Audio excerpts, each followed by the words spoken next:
minutes late, but that's okay. Nobody really cares. Well, good evening, everybody. We're a couple minutes late, but it was a busy day at the clinic. Lori was busy. We're all busy. Welcome back. It's January 2026. Something so new. You can see maybe you can see there's a different like lighting vibe in here. We're trying to see if we can kind of make this look a little bit less washed out. So it's good. So we're gonna get. So if you like it, let us know. If you notice it, let us know. If you don't notice it, let us know. If you hate it, let us know. That kind of thing. 2026. Kind of our theme for the year is connected, and I came up with that. No, I didn't come up with that, but I did. You're always really. I'd like to try to have kind of a theme for the year, and that was kind of. And if you've been around, you've talked to us, like that's the way we think anyway. So if you've seen some of our stuff, it's just that it's connected on it. So when we talk through things we're going to talk about, we just want to make sure that we make connections. And so kind of the big themes are, we think that the body's connected. So we'll talk a lot about that tonight as we get into running.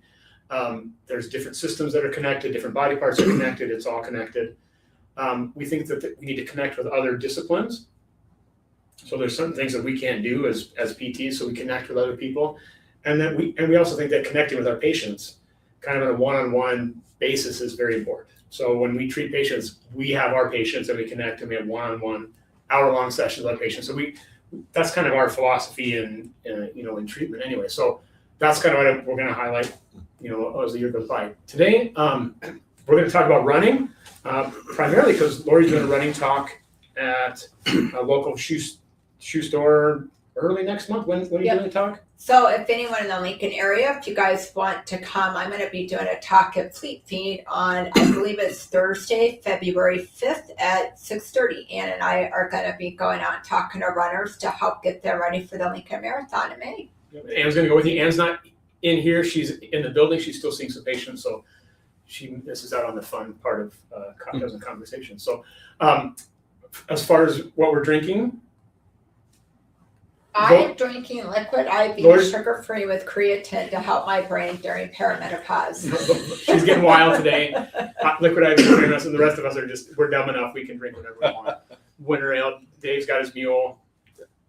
Anyway, just something fun. So we enjoy it. Hopefully, it just allows you to know that this is just us kind of talking and having some fun. But we wanted to highlight. Lori's been talking about running. She's been talking about running for years and years and years. And it's one of those activities that's very connected. And the one thing that connects all of it is the pelvis. So when we talk about running and activity, the pelvis is what connects your upper half and your lower half, and that sort of thing. So we're going to get into why we think pelvis position is important. So is that where you guys kind of usually start with you have somebody comes in, especially running athletes or those kinds of things? I would say the majority of the people that I see, whether they're runners or not, I always think of the pelvis as the foundation. And if you got a problem with your foundation, whether you're talking your house or your body or anything that needs anchored down or controlled, that's what I think about. So yeah, I think virtually every patient we discuss the pelvis. Yeah. I think the other thing too, and Lori might get into this, not to steal your thunder, is there's a difference between pushing and pulling. Mm-hmm. And there's a lot of people that over push and over pull or vice versa, and they're using the wrong muscles to do the respective. So the title of your talk is Running Strong, Glute Strong Running Strong. How does it go? Glute Strong Running Strong. Glute Strong Running Strong. So glutes are pushers. And so we want to make sure you have pushers when you run, not pullers when you run. Yes. But it's not just do a bunch of glute bridges and get your glutes strong. So there's a lot of things that have to be connected before we can get glutes strong. So we're going to talk about what would we do to make sure you're in a position where you can use your pushers to be glute strong, right? That's the thing. So as you think about just general pelvis kind of ideas, where do you like to start, Lori? Especially when you're thinking about runners. So I'm going to go into a lot more detail with the talk, just trying to give you guys kind of like an overview. But whether you're a runner or a walker, you have a lot of muscles that attach to your pelvis. You have abdominal muscles, you have back muscles, you have glute muscles, your hamstrings, your inner thighs. But you don't want the left and the right side to do the same thing, whether you walk or run. And I want you guys to think about when we go to walk or run, one side needs to move forward and the other side needs to move back in order for your pelvis to be able to have good mechanics walking or running. So like to Jason's point, if one side is coming forward, that would be your puller, and the other side's going back, that could be your push.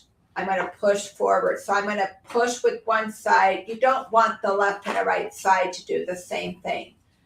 So the most important thing, whether you're walking or running, I know we're talking about running, is you want to keep this pelvis upright. You don't want it to fall forward. When it falls forward, you're going to be a puller on both sides, whether you use a hip flexor or you use your back extensors or if you work your calf muscles. But I want you guys to look about how connected your pelvis is to your hip joint. Your hip joint connects to your knee connects to your foot and ankle, or vice versa. You have abdominal muscles that connect your pelvis up to your rib cage, which is going to affect your shoulder, and it's also going to affect your neck. So to Dave's point, that's like why you have to have a good foundation. So some of the recommendations we're going to go through here in a few minutes are all things to help keep this pelvis in a good position. So when you run, it can move forward and back. And be in a good position. Yeah. And all those things that connect to it, which is everything, Yep. need to be looked at least or talked about to make sure that we have a good. Because as runners, we will spend 10, 15, 20 miles to run forward, and we walk forward, we do life forward, and that can cause your pelvis to go forward because we do very little things that go backwards. So if you keep doing forward activity, some muscles can get short, cause your pelvis to go forward, and we don't do a lot of stuff that goes backwards. So all of the recommendations, we'll try to explain the why briefly today behind why the reason is between a warm up, a cool down, and some activities, but they're all to help keep your pelvis in a good upright position. So the left and the right side are doing something different when you're running, so you can push and pull. That's the whole, if I made it simple tonight, that's what all of this trying to do. So what you're going to do in your talk, and I pulled some of these pictures up, and so we're going to try and put these up on the screen, and then I'll make it bigger so we can see it.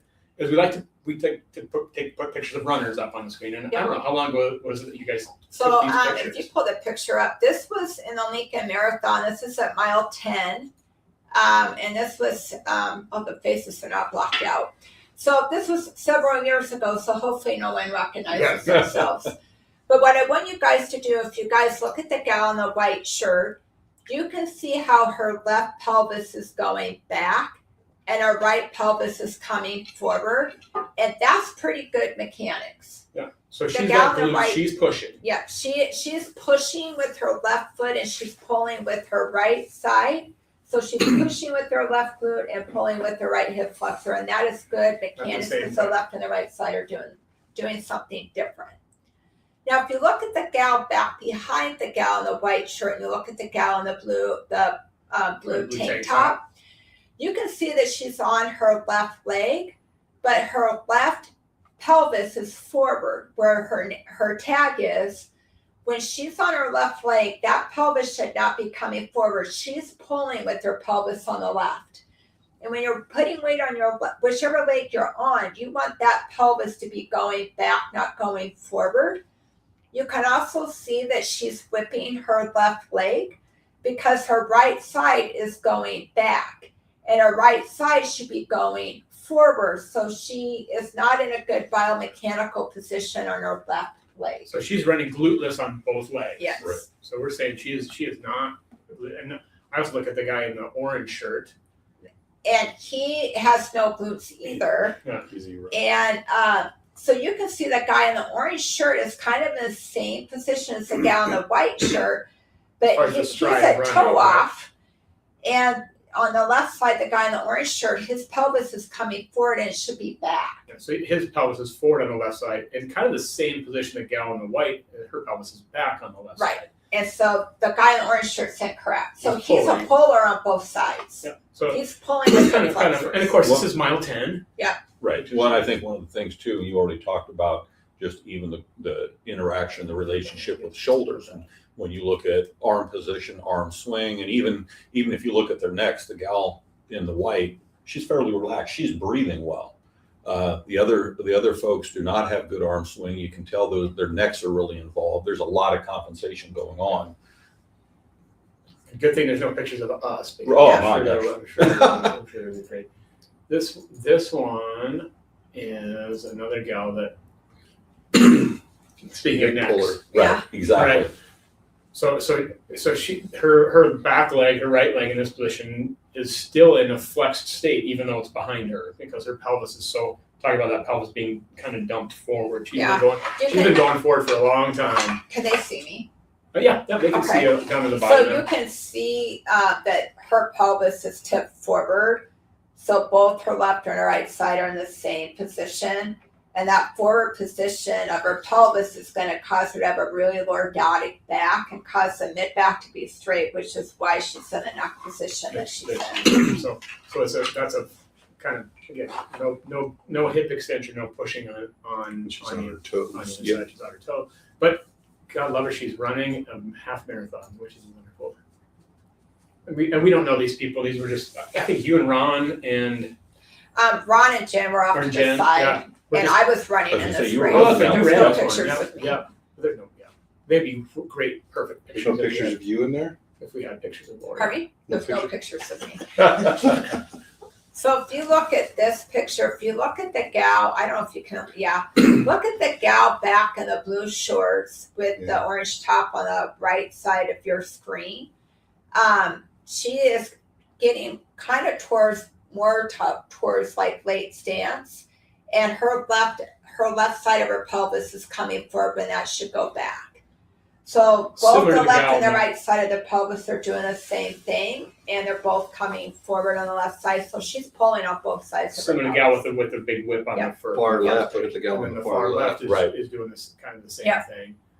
So the gal in the yellow shirt and the gal in the orange shirt, and they're both whipping their legs too. Yeah. And so their left leg really isn't in a very good biomechanical position. They're going to run. You see a lot of overdeveloped outside quad muscles with runners, especially when they don't have glutes. So they're going to run with their hip flexors are going to stabilize them in their low back.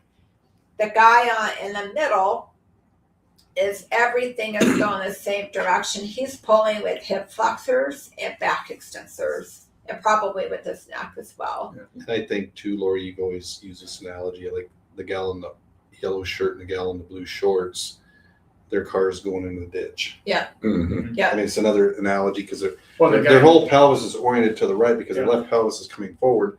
So they're trying to whip that leg back to try to get it to come back more towards midline.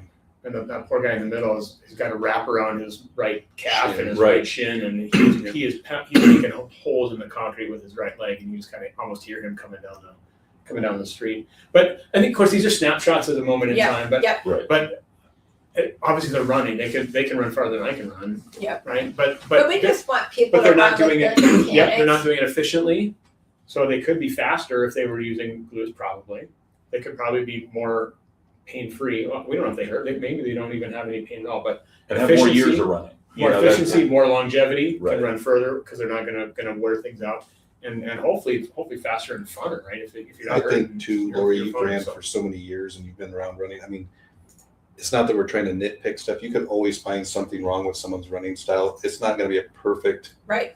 I mean, you know what I'm saying? Right. Everybody wants the ideal running style. And I always tell patients, if you start thinking about something, you're going to start creating other problems elsewhere. It should be more of a fluid, natural Yeah. Right. run versus trying to correct some. Oh, I got to hit this, and this. They want me heel strike, heel arch toe. They start doing stuff. So if things aren't in the right position, they start trying to correct things at other places that may not facilitate up above or down below. Because the whole system's connected. Correct. You can't think about just, well, I don't want to whip my right leg around, Yep. or I'm going to try to push harder with my glutes. It's got to be in a whole system that's efficiently moving for those things to change. Well, I think one of the things too, like when we have patients here in the clinic, I like to listen to them. You kind of talk about, you can see that guy pounding the You can concrete. hear him about it. Yeah, if you're hearing that, boom, boom, boom, there's mechanics that can be worked on. Usually that boom, boom, boom is hip flexors. Yeah. Yep, they're pulling. Right.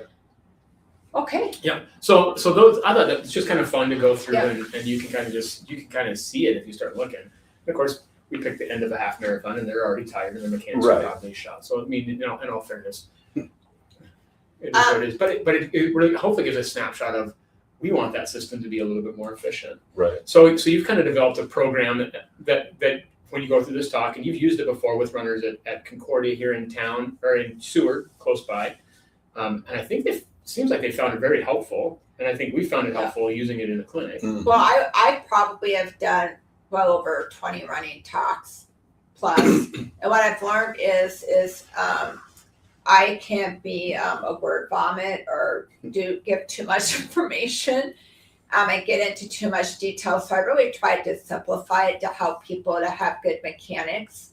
And to your point, so I tried to make this simple, but I just want you to understand the method behind the madness. So let's just talk about warm-up.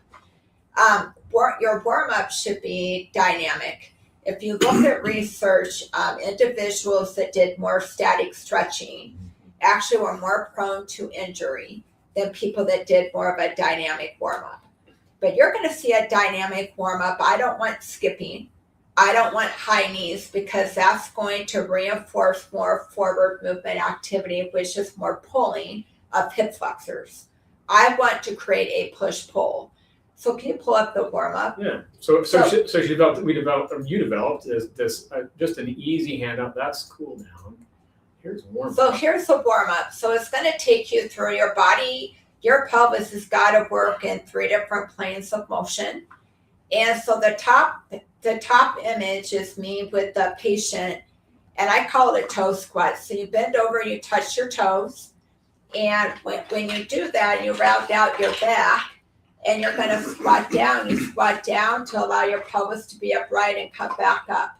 Because if your pelvis is forward with runners, our backs tend to get tight and our mid-back tends to get tight. So by bending over, you help to elongate this whole posterior side of your body. You keep your heels down, you bend your knees, and you go back up. And that is all of the mechanics of like if you were going to run backwards. Yeah. And that will... And you have to push with your legs to do that. Yeah. And so that's a great warm-up, I think.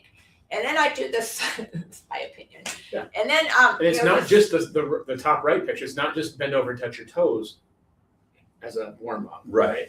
So so runners who like to touch their toes or whatever, they can still feel like, hey, I'm doing something that feels normal. Mhm. Yeah. But hopefully there's a better way to do it than just bend over and touch your toes. Right. So Right. you're bending over, you want to keep your knees aside of your elbows. I mean, we have simple directions. These will be available Yeah, on we're gonna our put this website. on our website so you guys can access them, over the course of the month and that kind of thing. So Lori's doing the electric slide in the second picture. Yeah. Man, you And, are old. So Ben and I are moving side to side there because your pelvis has got to be able to go side to side. And, so my left and my right side are doing something different. So I can alternate, go back and forth between a left and a right leg. And then the last picture is I'm going back in my left hip. I'm going backwards. You can see how my left side of my pelvis is back and my right side is forward. And then I'm picking up my left arm and my right leg and moving it backwards and bringing my right arm back behind me. And then doing opposite. So it's all of the mechanics of walking backwards or running backwards. And my left and my right side are doing something different and also incorporating that with trunk rotation activity. And when you go backwards, it makes it really hard for your back and your hip flexors to help out. When you go backwards, it helps to engage your abs, helps to engage your glutes to help keep your pelvis upright. So it's a lot different warm-up. A lot of times people get told to skip or to do high knees or do stuff forward, and you're going to go out and do that for 3, 5, 6, 7 miles. You got to do stuff. You want to balance out your teeter-totter, balance out your body system. and so what I see is also you got something where we're doing something forward and backwards. Yep.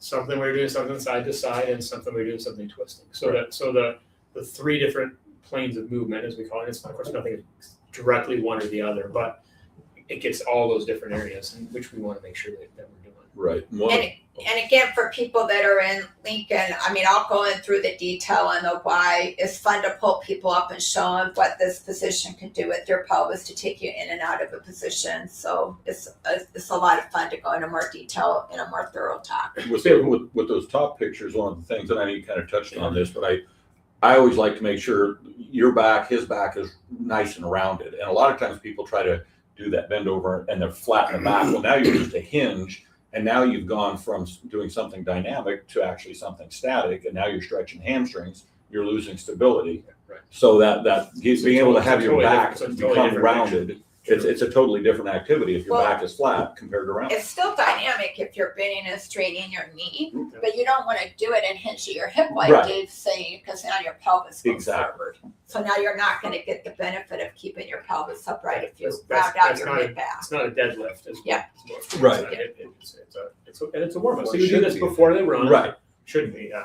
And then I thought we go to cool down. So then when you're done running, Mhm. When so you're- you went forward for 7 miles or whatever you did. Then you got to put things back where you put them, because you're going to Right. get in a bad position after running, more Right. likely than not. So what are you guys doing for your cool down? So for a cool down, we're squatting. So again, you have weight through your heels. Ben and I tucked our bottom and tucked our ribs, and we squatted all the way down. And I'm helping to hold him up.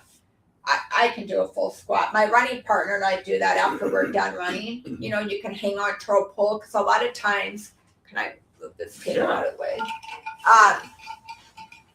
So when you do a squat, I'm gonna push you back up on that. I'll just move it out. when you do a squat, runners, we tend to have our pelvis come forward, our ribs come up. So when we're doing this, we're tucking our bottom. We're going to bring our ribs down. We're going to keep weight to our heels, and we're going to squat all the way down. And that's going to elongate this whole back side.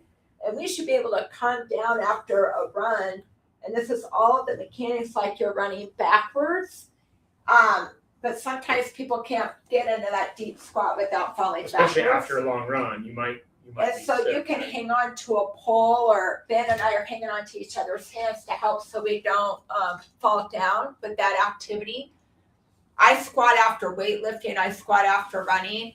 And then we have this all four belly walk, which is also very similar to downward dog. If there was one muscle in the body that runners need to probably stretch out, it would be calf muscles. Because we tend to get to our toes too quickly. We get told to get to our toes to get faster. And so with this activity, Ben, he gets on his hands and knees. He's rounding out his back and tucking his bottom like an angry or scared cat, and then bringing his feet back behind him with your goal of trying to get your heels to the ground. And you can pick up one leg or pick up the other leg when you do that. But that is a great, good stretch for a back.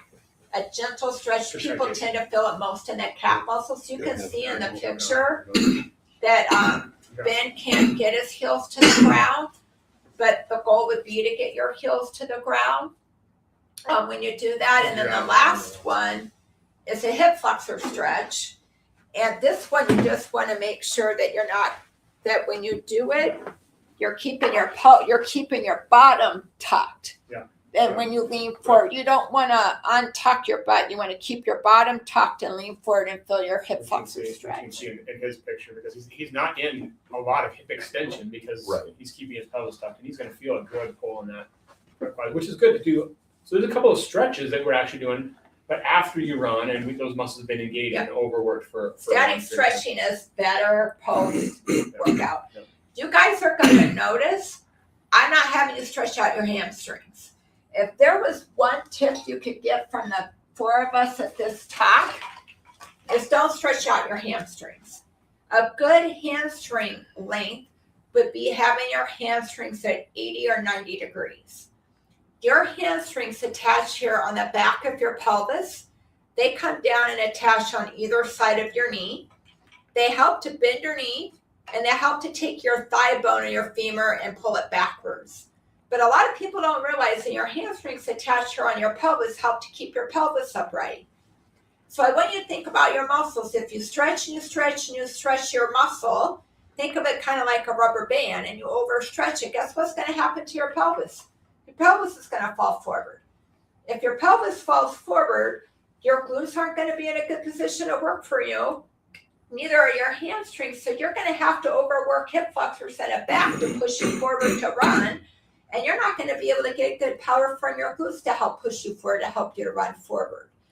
So you do not want to stretch out hamstrings. If you get one thing from this talk tonight, And I love that. I think the thing too that I always like to show people, show that tilted position again. The challenge is when you're tilting and now that hamstring is on stretch, they will feel tight. And that's the illusion I think that sometimes people struggle with is my hamstrings feel tight, so intuitively they think, oh, I have to stretch. But the more you stretch, the more you tilt, the more tension you have, and it's just this nasty cycle of I never feel like I can get stretched out enough. Well, you're probably way overstretched. Yeah, hamstrings always feel tight. That's why I tell my patients, your hamstring will always feel tight. I think the question is, big where thing does as it a feel therapist, tight? How long does I it mean, feel we're tight? taught that stretching, not to big debate about stretching, but you got to ask yourself 3 times why you're stretching a muscle. Mm-hmm. There's a reason why it continues to be tight. If you keep on stretching things, what are you doing to oppose that muscle versus keep on stretching? You can stretch it. It's like a rubber band, like you said. You keep on stretching a rubber band. Once you let go of that rubber band, the rubber band goes to its original state. So what are you going to do to keep that? We're not saying stretching's not. I mean, I agree. Hamstring, you should be stretching hamstrings, but stretching. We're not trying to say stretching's not good, but as therapists, our mindset is why you keep on stretching. You do it the right way. Yes. Have we talked about the term hamstrung? Have we talked about this in Roman soldiers? Oh, yeah. We maybe talked about. I don't know if we talked about it on here. So I tell my people the word hamstrung. If you heard that word, it's a term that people use when you can't do anything. So we said, Lori, we got to get our stuff to the accountant today, and there's no way we can do it. I'm hamstrung on that one. There's nothing I can do. I can't get it to the accountant today. So it's a term that means I can't do anything, and it comes from a couple of things, but primarily it came from when we used to fight with swords. If you wanted to hamstring somebody, you would sword them in the back of their leg, cut their hamstrings, and then they could not walk. So if you cut a hamstring, you can't walk. So Roman soldiers wear skirts so that they protect their hamstrings from getting cut with swords. Because that's what they would do. If you cut somebody in the hamstring, well, then they're on the ground. You can now go fight people that are actually going to try to kill you and then come back later and stab them. Or if you slaughter a calf or a cow, you'd hamstring the cow so then they can't walk, and then they could take care of the livestock that way. So that's the other plus spot. But the Roman soldier story is much funner to tell. So if you're stretching your hamstring, you're hamstringing yourself. Right. You're actually reducing that hamstring's ability to hold you in a good position, and you're going to actually eventually not be able to walk very well because you have no hamstring. Right. And for all the people out there, from a PRI perspective, where did PRI start? Evolve around? A hamstring. Yep. I mean, kind of a lot of reasons because it's what's kind of sacred and important to us. So yeah, big tip: don't stretch your hamstrings, and everybody wants to stretch. And if you think your hamstrings feel tight, you may want to think about maybe your pelvis isn't in the right position. That's what Dave was saying. And if you can't figure it out, we'd love to help you guys to figure that out. Yeah. If you're doing all this good warm up and cool down and you don't feel like your pelvis is in the right position, that would be maybe you need to be evaluated. Or we have this one: if your hamstring doesn't feel tight, that's almost a bigger problem for us. Yeah. Like if you can lick your kneecaps, we got a bigger issue. Like if you can lay on your back and you can do the splits and you're super flexible, or you can bend over, you should be able to barely touch your toes if you bend over, and you should feel a pull in your hamstring. But if you bend over to try to touch your toes with your knees straight but not locked, and you can palm the floor, your hamstrings are probably over lengthened. Yeah. And that's another And my patients still go, either they don't feel anything, or they'll say, yeah, my hamstrings feel really tight as they're licking their kneecaps. Right. Oh, they're tight today. Yes. You go, well, they're not actually tight, right? But everybody complains that their hamstrings feel tight. Is whether are they tight at 40 degrees or at 120 degrees, right? That's the biggest thing. So that's kind of running before and after. And then as far as what we do between runs, or what we would recommend between runs, or what we would work with our patients, that's when we kind of get into strength. So that's where we got into we definitely want glutes. So so your talk is kind of aimed towards glutes. It's not all about glutes, but that was kind of the big thing, and hamstrings. Yep. So the middle part of the little handout you have is about what kind of things would you strengthen and how would you strengthen them. So talk us through kind of there's so many different things you could do. Yep. You picked these three. What was, why these So specific the ones top for your one, cup? I'm doing what we call a pelvic tilt. You want it, it's not a bridge. With the pelvic tilt, your bottom and your tailbone are up off the table, but your low back is staying on the floor of your table. And that's going to help to engage your hamstrings. If you do like a bridge, that's going to be more with your back helping you out. You're not going to get that power from your hamstrings and your glutes. Then in the middle picture, I'm pushing with one leg and pulling with the other. I'm doing a push-pull. That's going to simulate what you want to do when you run. And then I do an opposite in the other picture. And I have a little band around my thighs to help, you don't want to pull your knees out. You want to keep them kind of center, but to help to engage the glutes a little bit more. So they don't collapse in, and when the knees collapse in, the foot whips out. Yep. So those whipper pictures we saw, those are glutes that aren't keeping those knees forward, that they're collapsing in, and then so this is going to help out with those whippers. And both the glutes and the hamstrings help to keep your pelvis upright, so you can move this pelvis forward and back. In the second picture, Ben, and you can put your feet up on a wall. You don't have to put your feet up on a Partner. That's kind of a what I fun just did, because a lot of us run with other people, or so. And what we're doing here is going to be a lot harder for you to pull with your right hip and pelvis and to push with your left. So you're going to see where you're in the picture where the right knee is coming ahead of the left, and then picking your right knee up to work your right glute. And with that band on there, you're working your left glute in a different way to help you to be a push on the left and a pull on the right. And that's what you're doing you could do that on both sides, but you definitely want to work the left side that's pictured more than the right side. That was going to be my comment. Do you want people to do both? Right. But when I go out and do the talk, I promote this. And then abs are really important for runners, not only to help you to rotate your trunk, but also to help you to be able to breathe. But your outer abs, not the abs you do a bunch of sit-ups with, your outer abs connect to your pelvis up to your rib cage. And so the patient on the bottom, you could do this on both sides, but you definitely want to work the left side more than the left.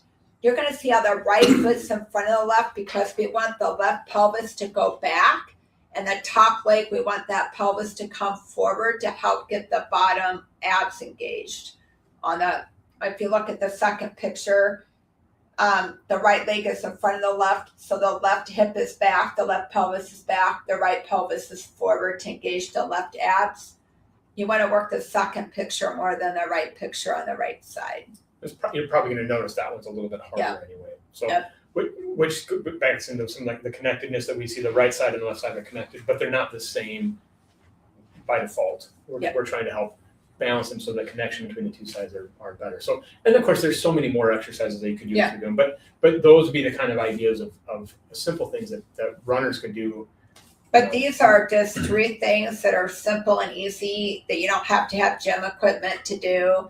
I want to remind you guys, if you go to a gym, which I'm not saying is bad, but it works your pelvis just going forward and back.